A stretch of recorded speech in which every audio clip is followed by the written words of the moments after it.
kayak kasus bansos ini, ya kan? Ya hukum mati. Bila perlu model kayak Cina itu, pancung kepalanya semua. Nek kayak gitu. Ya kayak Menteri Sosial ini menurut saya dalam keadaan pandemi ini nggak ada yang paling ringan hukumannya kecuali hukuman mati seperti itu.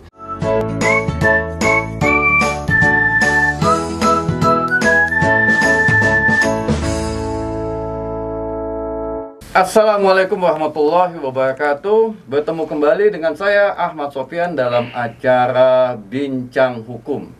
Kali ini saya memiliki tamu yang super istimewa, yaitu Dr. Ahmad Yani SHMH. Ya, mungkin Anda sudah pernah dengar nama itu. Ya, beliau adalah anggota DPR RI periode 2009-2014 dari fraksi P3 dan menduduki jabatan di Komisi 3 yang membidangi persoalan hukum dan juga anggota Balik. Baik, supaya lebih enak menjelaskan tentang siapa tamu saya akan buka masker ya, saudara-saudara bincang hukum. Oke, kita akan membahas tentang topik yang lagi hangat hari ini. Tapi sebelum masuk ke topik itu, saya perlu menyapa dulu tamu saya yang luar biasa. Assalamualaikum Bang Ahmad Yani. Waalaikumsalam warahmatullahi wabarakatuh. Ya, bagaimana kabarnya Dinda? Bang Yani ya. Iya, betul. Ya, beliau, Abang, aktivitas Abang hari ini apa Bang? Aktivitas hari ini setelah tidak menjadi anggota DPR, dosen mengajar di 2 kampus lah ya. Oke. Ya, di Jakarta dan kembali kepada habitat saya sebagai praktisi hukum, sebagai advokat, ya kan. Jadi Abang dosen juga di Fakultas Hukum Universitas Muhammadiyah dan Universitas Islam As-Safiyyah. As-Safiyyah. Ya, di As-Safiyyah itu untuk S3. Oke. Di Muhammadiyah S2 dan S1. Iya, baik. Cerita dikit Bang, waktu Abang jadi anggota DPR RI membidangin persoalan hukum, karena topik kita hari ini ada berbau-bau hukum. Apa yang Abang ingat yang paling Abang kritisi waktu Abang jadi anggota DPR?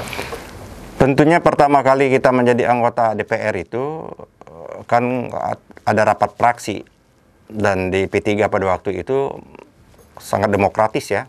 Pada periode pada waktu itu Pak Asrul Arhab sebagai ketua fraksi mempersilahkan kepada anggota-anggota DPR untuk mengambil fraksi atau komisi-komisi sesuai dengan minat dan keilmuan dan kebidangan yang mereka pilih pada waktu itu.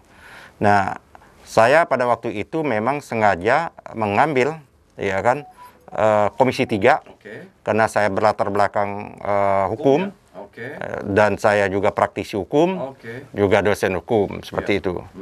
Dan yang kedua juga saya ditawarin juga apakah pada waktu itu mau masuk ke Badan Anggaran.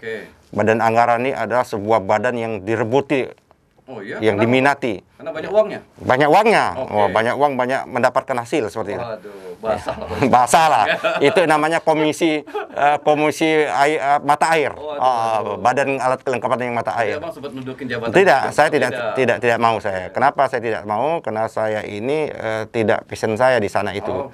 Nah, saya lebih tertarik pada waktu itu biar saya di alat kelengkapan di badan legislasi. Karena itu rebutan anggota DPR kalau Balik itu. Badan anggaran itu, sorry. Badan anggaran iya.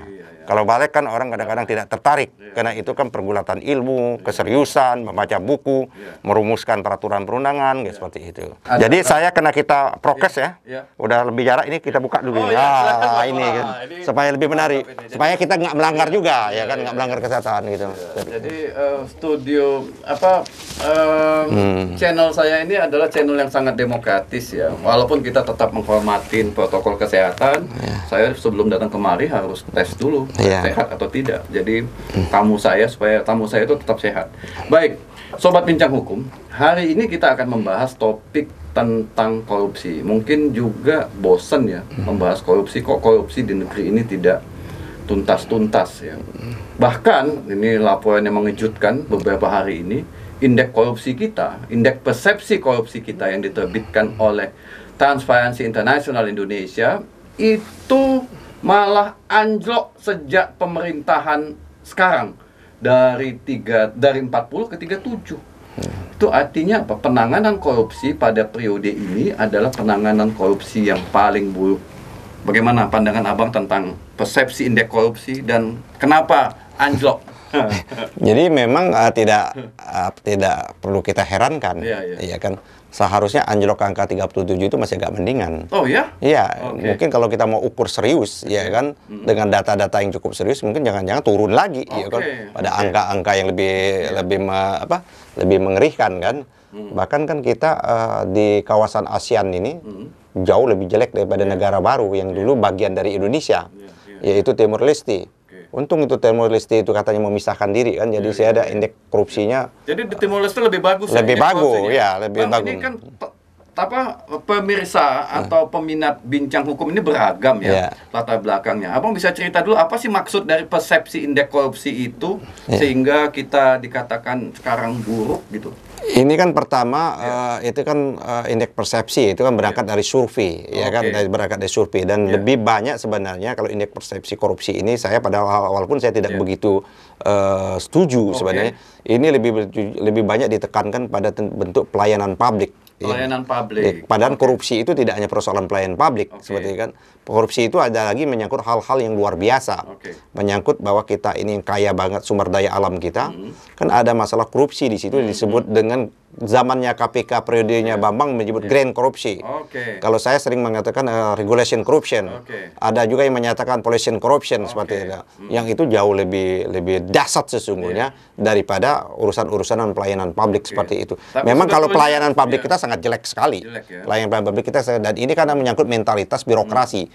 Kalau kita bicara masalah pelayanan publik ini kan menyangkut institusi birokrasi. Yang menyangkut adalah kepentingan publik, ya kan, pelayanan publik dalam bidang kependudukan, pelayanan publik dalam bidang kesehatan, pelayanan publik dalam proses perizinan dan lain sebagainya seperti itu. Nah, yang ini yang dicoba oleh rejim Jokowi ini, pemerintah Jokowi ini mencoba untuk dihilangkan. Dia kan punya ini ada tesis, itu jelek, dia coba hilangkan dengan membentuk yang namanya undang-undang Omnibus Law. Ini salah, keliru. Ya, keliru sekali. Dengan undang-undang Omnibus Law bukan malah menimbulkan korupsi itu akan diberantas, justru memberikan ruang lagi yang baru dengan yang sebut saya tadi yang disebut grand korupsi. Jadi pelayanan publik di negeri ini saat ini pada pemerintahan ini paling buruk lah berdasarkan indeks itu. Ya, kalau kita Abang bukan hanya itu ya. Bukan hanya itu. Buruknya korupsi di negeri itu ada yang lebih mendasar, ada yang lebih serius, ada yang lebih mengakar sesungguhnya. Kenapa sesungguhnya kita tidak bisa beranjak? Kan seharusnya cita-cita proklamasi itu yang harusnya menjadi acuan dari penyelenggara itu ada cita-cita idealnya itu bagaimana mensejahterakan dan mencerdaskan rakyat. Persoalannya kita hampir 77 tahun merdeka itu, apakah cita-cita proklamasi itu semakin mendekat kan kalau kita jalankan apa dia semakin tertinggal jauh. Nah, ini semakin jauh tertinggal ya antara harapan ya kan, the sign dan the soul itu jauh sekali itu. Nah, ini apa? Karena ada kelemahannya di 3 sektor, saya bilang 3 sektor masalah kalau kita bicara masalah korupsi ini. Pertama ada sektor strukturalnya, kelembagaannya. Kelembagaannya ada persoalan di lembaga pemberantasan korupsi. Kedua di namanya substan. Substan ini substansi, di regulasi. Yang ketiga ada menyangkut legal budaya. Budaya kita memang apalagi budaya aparat penegak hukum tidak menopang untuk yang namanya kita serius betul untuk yang namanya memberantas. Saya kira memberantas ya. Saya tidak setuju dengan term yang namanya memerangi korupsi. Kalau perang itu bisa menggunakan segala cara. Ya kan? Kita kan negara hukum, pasal 1 ayat 3. Walaupun kita harus memberantas korupsi tapi tidak boleh keluar dari koridor-koridor hukum yang ada seperti itu. Oke, sebelum lebih jauh membahas soal 3 aspek tadi itu. Apakah buruknya korupsi di masa kepemimpinan Firly ini juga karena gagal dalam memberantas korupsi bantuan sosial di tengah COVID-19 ini, Bang? Nah, nggak menurut pengamatan Abang itu kan mungkin buruk penanganan korupsi di tengah pandemi COVID ini? Kan itu berarti kita menjaga masalah bukan menyangkut masalah kelembagaannya, tapi kita menyangkut masalah pelaksananya, pemangku amanahnya adalah personal-personal dari kelembagaan tersebut. Nah, tidak hanya persoalan di situ. Kenapa korupsi di kita ke akun ini kita ini menyangkut ke semua persoalan. Nah, oleh karena itu sejak ini korupsi ini kan bukan barang baru. Korupsi ini udah begitu ada sejak zaman dahulu. Sejak zaman Republik ada ini sudah mulai ada korupsi seperti itu. Nah, oleh karena dia agak menggila, tapi tidak begitu masif dan tidak terstruktur, tidak begitu sistematis zamannya Orde Baru. Korupsi ada. Nah, oleh karena itu pada zaman reformasi dianggap bahwa lembaga-lembaga yang ada Dalam rangka pemberantasan korupsi itu ada institusinya. Dalam rangka penyidikan dan penuntutan itu ada institusi kepolisian dan kejaksaan. Maka dirumuskan betul, ya kan, di undang-undang itu akan amanat kita. Salah satu amanat KKN itu pemberantas KKN dan tap-tap MPR lainnya itu menciptakan pemerintahan yang bersih, ya kan, pemerintahan yang clear dan lain sebagainya. Itu salah satu wujudnya membentuk yang namanya undang-undang korupsi. Dan P3 pada waktu itu, partai saya pada waktu itu ingin mengajukan adanya namanya azas pembuktian terbalik. Tapi itu ditolak. Salah satu bentuk komprominya maka lahirlah yang namanya lembaga Komisi Pemberantasan Korupsi. Didahului dengan adalah lembaga KPKPN seperti itu. Didahului ya komisi penyelenggara penilai penyelenggara KPKPN lah seperti itu. Nah, lahirlah lembaga yang namanya Komisi Pemberantasan Korupsi ini. Ya kan 2002 ya. 2002. Apa hakikat lahirnya lembaga ini yang saya kira sangat jarang dipahami oleh kawan-kawan baik di KPK maupun di luar KPK maupun kawan-kawan penyokong KPK seperti itu. Saya dianggap selama ini kayak anti KPK, padahal tidak. Kita ingin meletakkan ini sesuai dengan relnya. Apa mandat yang diberikan undang-undang itu adalah satu adalah di dalam undang-undang itu walaupun dalam bentuk bahasa lain institusi penegak hukum dalam tidak dipercaya. Ya kan, tidak percaya. Maka disebutkan konsiderannya itu cukup jelas bahwa lembaga yang menangani penegakan hukum tidak optimal dan tidak maksimal. Maka diperlukan lembaganya KPK. Nah, KPK ini dibentuk memang unit yang diberikan kewenangan yang luar biasa. Saya baca di alasan latar belakang filosofi kenapa dibentuk KPK di rancangan undang-undang perdebatan pada waktu itu. Memang KPK ini didesain sedemikian rupa untuk sebuah lembaga yang lembaganya small, kecil, tapi dengan kewenangan yang luar biasa. Dia bisa menembus apapun. Nah, oleh karena itu, tugas KPK itu memperbaiki dua institusi. Institusi kepolisian dan institusi kejaksaan. Pertanyaannya kita, apakah misi yang suci itu telah berhasil? Jawabannya tentu tidak. Bagaimana jawabannya? Ya kasus yang namanya Joko Chandra sekarang ini. Iya kan? Itu kan terungkap. Itu kan yang kalau namanya jenderal yang terlibat itu bukan ece-ece kan? Itu menyangkut petinggi dan elit kepolisian. Di institusi kejaksaan juga, di institusi pengadilan juga. Nah, oleh karenanya misi ini menurut saya gagal dilaksanakan seperti itu. Seharusnya model kayak dia KPK itu menurut Bang Yani gagal. Seharusnya dalam memberantas korupsi, walaupun memang banyak orang yang ditangkap. Ya, banyak sekali orang yang ditangkap. Oke, Bang, kita tahan dulu. Sobat Bincang Hukum, sebelum kita lanjutkan dialog ini, kita saksikan dulu pesan-pesan berikut ini.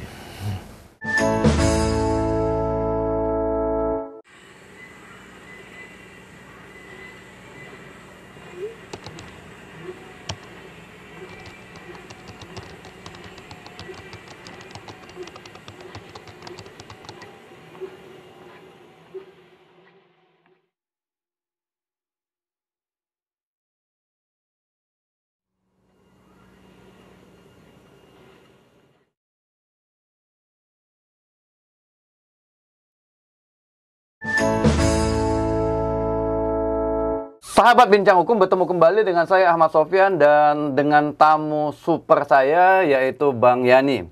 Bang, tadi Abang menyebut soal KPK ya. Nah, sebenarnya KPK tadi udah Abang sebut juga sejak 2002 sudah dibentuk melalui Undang-Undang Pemberantasan Korupsi. Sebenarnya kalau Abang pernah jadi anggota DPR selama 5 tahun, bagaimana sebenarnya lembaga pemberantasan korupsi di negara lain? Apakah selama itu, Bang, beradanya di dalam satu negara, atau dia hanya transisi aja, habis itu dia pergi, kemudian lembaga-lembaga inilah yang akan berfungsi menanganin pemberantasan korupsi di negeri ini? Ya, tentunya karena saya 5 tahun di DPR dan di Komisi 3, salah satu mitra kami itu adalah Komisi Pemberantasan Korupsi. Dan kami juga sering juga melakukan kunjungan, ya, bukan studi banding. Studi banding kan kita seolah-olah belajar. Ya kan, kita melakukan kunjungan ke negara-negara yang membentuk lembaga yang sama. Nah, memang KPK kita ini sangat berbeda dengan lembaga-lembaga negara yang lain seperti di seluruh dunia. Karena kita ini KPK kita ini memegang 3 fungsi sekaligus. Karena itulah kekuatan yang diberikan oleh mandat oleh undang-undang. Kenapa dia mandat diberikan? Karena korupsi kita ini udah begitu mengakar dan mengurat dan agak sulit ditembus oleh institusi-institusi yang ada. Yaitu institusi sebagaimana saya sebutkan tadi, bahwa mandat itu untuk bagaimana agar menjadi trigger mechanism, agar lembaga penegak hukum yang memberantas korupsi ini menjadi lebih baik. Yaitu antara institusi kejaksaan dan institusi kepolisian. Dan oleh karenanya memang diberikan mandat penuh.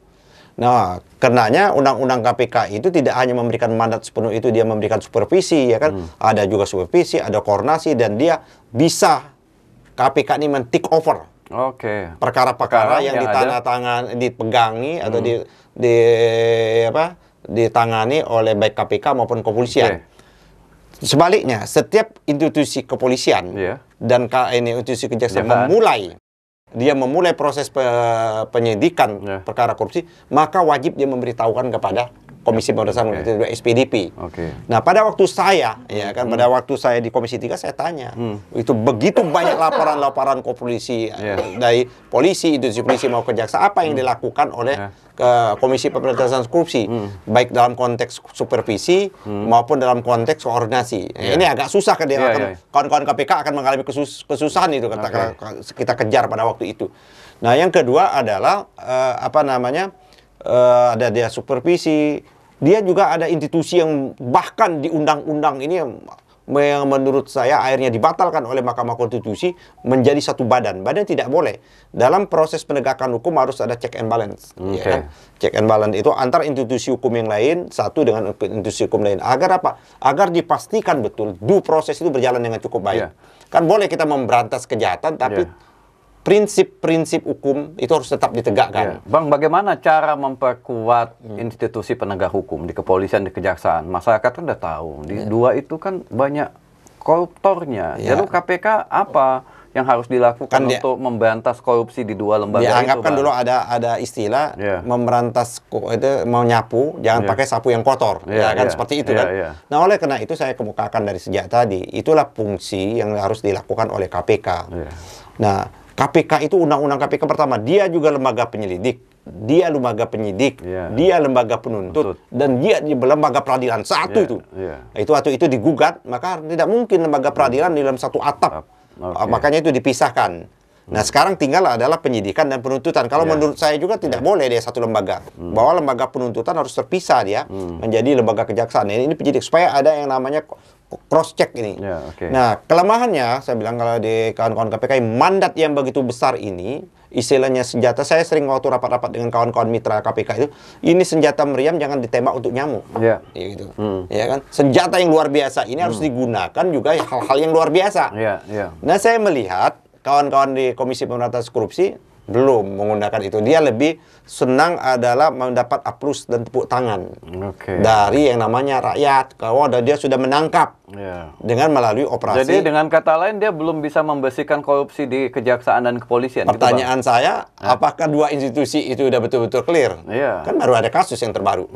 Kasus yang namanya Joko Chandra. Dan itu jelas melibatkan dua institusi. Bahkan akan juga melibatkan kepada institusi pengadilan seperti itu. Atau KPK tidak mau melepaskan dirinya sebagai sebuah lembaga pemberantasan korupsi sehingga dia tetap harus ada dan tetap membiarkan terjadinya dengan tanda kutip, Bang, ya, korupsi di dua institusi. Kalau saya bukan itu juga, mungkin mereka tidak memahami konsep besar pemberantasan, karena satu kelemahannya pimpinan KPK ini silih berganti. Kan? 5 tahun ganti. Ya kan, 5 tahun harus ganti. Seharusnya dia permanen kalau menurut saya waktu itu. Di Hong Kong kan permanen. Coba ceritakan di Hong Kong gimana, Bang? Lembaga pemberantasan korupsi di Hong Kong itu dia tidak masuk juga ke konteks penuntutan. Dia tapi bagaimana yang pertama kali dilakukan lembaga pemberantasan korupsi di Hong Kong itu yang dia sasar pertama kali itu institusi kepolisian. Ketika itu dibentuk. Karena dianggap yang paling korup pada waktu itu adalah institusi kepolisian di Hong Kong. Maka hampir terjadi perang kan? Perang betul sampai perang antara institusi kepolisian dengan KPK di Hong Kong. Karena KPK Hong Kong itu memberantas korupsi di kepolisiannya Hong Kong, ya kan. Tapi dengan diberikan kekuatan betul pada waktu itu di Hong Kong, kekuatan pada institusi KPK Hong Kong itu, maka tetap akhirnya kan akhirnya lembaga kepolisian Hong Kong. Gimana kita bisa memberantas korupsi di kepolisian kalau ketua KPK-nya dari kepolisian, Bang? Nah, itu yang menurut saya, menurut undang-undang ini kita tidak taat melaksanakan undang-undang. Gitu loh. Di undang-undang itu cukup jelas. Kalau yang namanya kena penyidik, karena pimpinan KPK itu dia merangkap sebagai penyidik, dan dia juga merangkap penuntut. Pimpinan KPK. Pimpinan KPK itu di undang-undang. Itu dia dibantu dengan, tapi sepanjang KPK berdiri, perkara korupsi besar apapun, pernah nggak pimpinan komisioner KPK itu menjadi penyidik, menjadi penuntut di bawah pengadilan? Nggak ada. Padahal mandat itu diberikan. Dia cuma duduk pimpinan manis KPK aja. Dia duduk manis, press conference dan lain sebagainya seperti itu kan. Media darling ya. Makanya kalau kata Pak Hari Hamzah, festivalisasi. Apa itu? Festivalisasi kok ini pemberantasan korupsi. Jadi dia seperti lembaga. Jadi dia membutuhkan pencitraan. Ini yang tidak boleh. Lembaga institusi penegak hukum tidak boleh menjadi lembaga pencitraan. Dia harus bekerjanya dalam senyap. Contoh ya. Contoh lembaga pencitraan gimana tuh Bang? Ini kan KPK ini mandatnya luar biasa. Kan satu seharusnya berarti kan dia belum mampu memberikan supervisi, koordinasi. Saya menyatakan 5 tahun saya di DPR, saya selalu kejar. Ini perkara dari Polda, Sumsel. Apa perannya KPK? Kan dia SPDP, dia harus tahu. Nah kan, dia harus tahu. Tapi memang sumber dayanya alasannya banyak sebagai terbatas. Terus anatomi undang-undangnya memang bermasalah. Undang-undang KPK tadi kan udah berapa kali undang-undang KPK ini dilakukan judicial review, ya kan? Udah berapa kali itu, termasuk lembaga peradilannya dan banyak. Dan saya memang menyatakan memang harus dilakukan perubahan-perubahan undang-undang KPK. Tapi dalam rangka perubahan itu bukan konteks pelemahan. Tapi bagaimana meletakkan KPK bagian integratif justice system. Integratif justice system itu kan. Dia macam satu mata rantai seperti itu. Nah, saya melihat bahwa ada kelemahannya di KPK ini. Kadang-kadang dia hanya berhenti. Berhenti pada kasus-kasus besar itu, pada kasus suap menyuapnya, bukan kasus korupsinya. Kan, Adinda kan dosen hukum pidana, beda antara korupsi dengan suap. Beda itu. Dulu undang-undangnya kan beda juga, baru digabungkan itu setelah ada undang-undang korupsi sekarang ini. Beda sekali, karena kalau suap, bahwa suap menyuap itu tidak ada kerugian negara, karena itu bagaimana mempengaruhi yang namanya penyelenggara negara. Kalau korupsi menggerogoti, APBN, APBN maupun korupsi dalam bentuk regulasi tadi. Nah, banyak kasus-kasus berhenti di kasus suap menyuapnya itu. Termasuk kasus si Mensos tadi itu Bang. Nah, kita berharap kasus Mensos ini. Kita sebenarnya tidak boleh pimpinan KPK itu mengeluarkan pernyataan, press conference bahwa kasus ini adanya bukan kasus. Kenapa orang meminta kasus ini dihukum ancaman hukuman mati? Dia mengatakan bahwa kasus ini bukan kasus korupsi, ini kasus suapnya. Loh, dari mana dia bisa mengatakan orang ini dalam proses perjalanan? Seharusnya nanti kita akan tindak lanjuti lagi, tidak hanya berhenti di kasus suap menyuapnya. Itu indikasinya apa itu Bang? Ketua KPK dapat tekanan dan ini pola. Ini pola. Pola yang sudah lama berjalan seperti ini. Dan ini pola yang sudah lama berjalan, yang mekanisme yang tidak ada kontrol, pimpinannya silih berganti di tingkat di level kedua, level ketiganya ini yang menjadi problem juga. Nah, oleh karena itu saya contoh di korupsi di SEA Games. Itu daerah dapil saya pada waktu itu. Palembang ya. Itu sudah berulang kali disebutkan di dalam fakta-fakta persidangan seperti itu. Cukup hanya berhenti di kasus korupsinya. Tapi tidak bagaimana membongkar korupsi sesungguhnya. Proses pengadaannya, proses ini. Sama kayak bansos kita ini sekarang. Bansos ini kan hanya berhenti dari proses suap menyuapnya. Habis itu selesai. Selesai. Tapi tidak membongkar bagaimana proses pengadaan ini sesungguhnya. Kan harusnya dilacak lebih dalam. Bagaimana ditunjuknya para vendor-vendor itu sendiri. Betul. Yang itu kan ini kan ditunjuk langsung. Terus bagaimana sudah ditemukan bahwa ternyata harga nilainya jauh berbeda.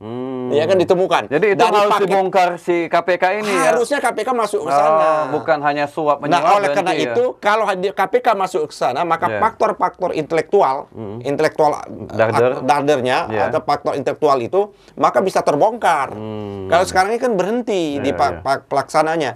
Nah, contohnya kayak sekarang bansos ini, apa iya kasusnya harus berhenti saja di kasusnya yang namanya Menteri Sosial? Apakah tidak ada keterkaitan kebijakan-kebijakan yang diambil oleh Menteri Sosial, ada kebijakan-kebijakan yang dititipkan oleh kepentingan-kepentingan atau oligarki tertentu? Dan itu harus didalamin oleh KPK ya? Harusnya KPK mendalami. Dan dia punya kekuatan untuk mendalami itu, gitu loh. Dia bisa manggil tanpa harus proses yang namanya izin pengadilan, tanpa harus proses izin DPR, izin presiden, dia bisa panggil. Menteri dia bisa panggil. termasuk presiden. KPK bisa panggil seperti itu. Walaupun nanti prosesnya tak kalah KPK menyatakan presiden ini diduga keras. Ini bukan menyangkut kasus ini ya. Secara umum, kalau presiden dianggap oleh KPK dianggap diduga keras melakukan tindak pidana korupsi, maka KPK menyampaikan memorandum ini kepada DPR. Karena dia tidak boleh dituntut secara pidana. Presiden yang lagi menjabat. Ya, mekanismenya adalah pertanggungjawaban di pertanggungjawaban politik seperti itu. Oke Bang, kita berhenti dulu Bang, karena kita harus rileks sejenak ya untuk membahas masalah ini lebih tajam lagi. Dan di segmen berikutnya, pemirsa jangan kemana-mana, kita akan membahas bagaimana format pemberantasan korupsi di masa depan.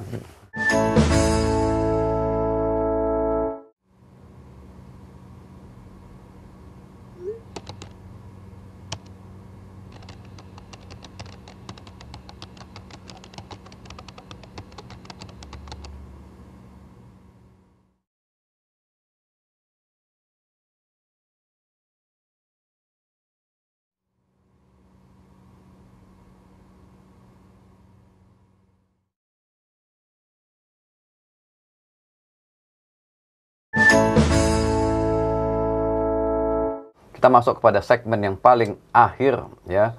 Nggak terasa ya? Iya, jadi lebih kurang 30 menit kita berbincang Bang ya. Iya, nggak terasa. Iya. Harusnya 1 jam ya. Iya, karena memberantas korupsi ini kalau bisa 1 hari mana Bang? Mana mungkin? Nggak mungkin ya. Kita nggak punya lampu Aladin.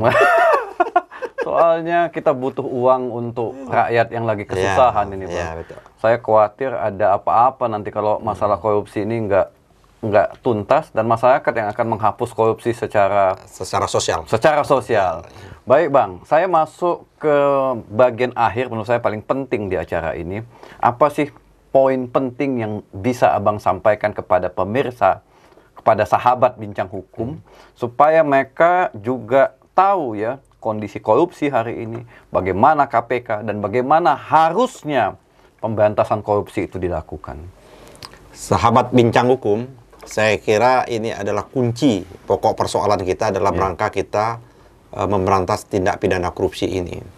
Agar betul-betul tindak pidana korupsi ini bebas dari Indonesia. Kalau dia bebas tindak pidana korupsi ini, tentunya rakyat akan mengambil manfaat, ya kan? Kesejahteraan semakin meningkat. Karena sebagian besar anggaran kita ini, nah itu yang saya kemukakan tadi, korupsi. Sebagian besar anggaran ini digerogoti, dirampok oleh para koruptor-koruptor ini. Makanya tadi saya mengatakan harus kita bedakan antara korupsi dan suap tadi. Seperti itu. Nah, oleh karenanya pendekatannya harus multi kelembagaan, multi instrumen dan lain sebagainya. Harus melibatkan berbagai macam campaign. Kita itu harus menjadi kesadaran bersama untuk memberantas korupsi. Karena korupsi di kita ini sudah betul-betul yang luar biasa ini. Mulai dari hulu ke hilir. Ini korupsi kita ini. Jadi tidak ada lagi ruang. Mulai dari pusat sampai ke daerah. Kalau dulu kata korupsi itu ada di bawah meja, sekarang dengan meja-mejanya yang dibawa seperti itu. Sudah. Dan tidak ada lagi rasa malu, ya kan? Rasa malu lagi seperti itu. Dan itu oleh karena itu adalah perbaikannya secara menyeluruh. Jadi perbaikannya kalau kita menggunakan istilahnya Mahkamah Konstitusi, harus perbaikannya secara terstruktur, sistematik, dan masif pada waktu yang bersama. Kelembagaannya kita harus perbaiki betul-betul, ya kan?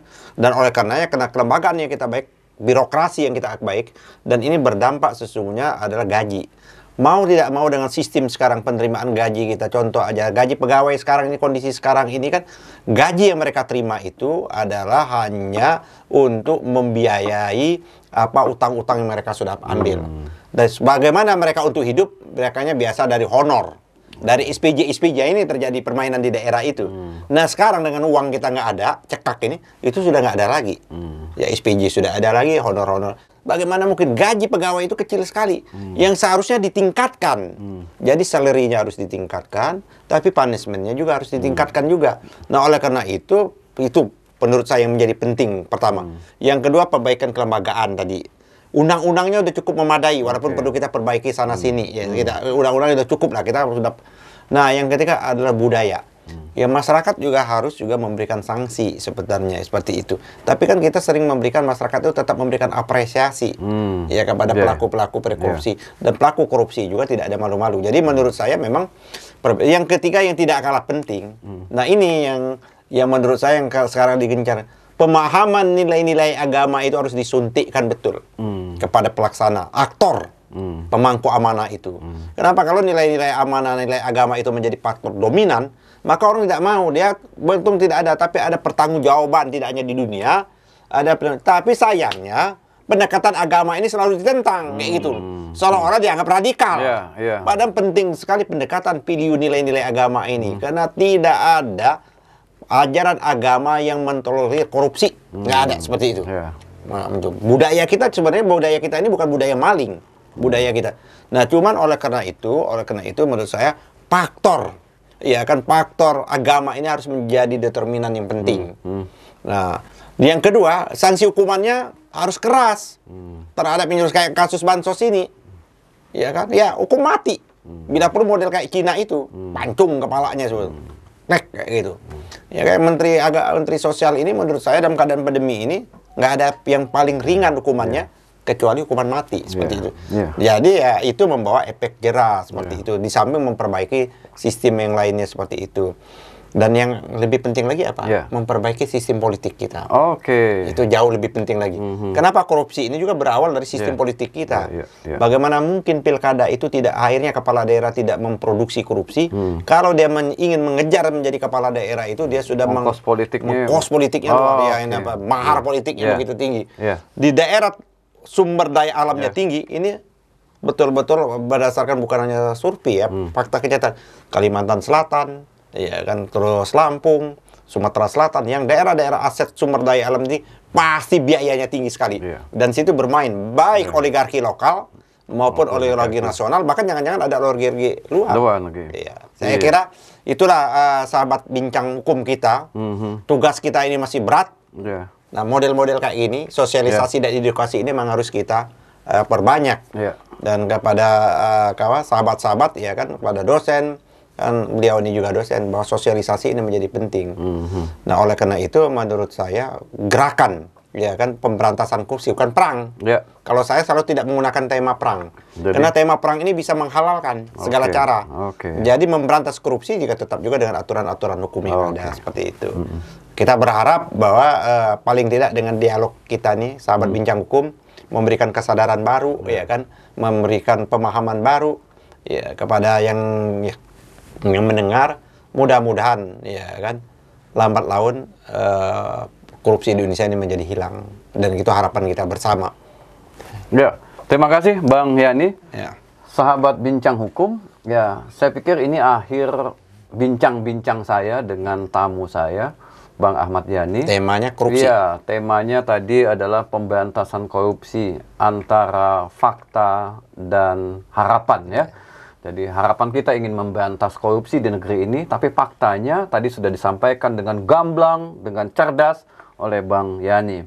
Nah, bagi sahabat bincang hukum yang menyukai acara ini, jangan lupa untuk like, ya. Dan jika acara ini ya bermanfaat bagi sahabat bincang hukum dan sahabat Bang Yani, silahkan share, ya. Dan bagi Anda yang belum berlangganan saluran ini, silakan subscribe.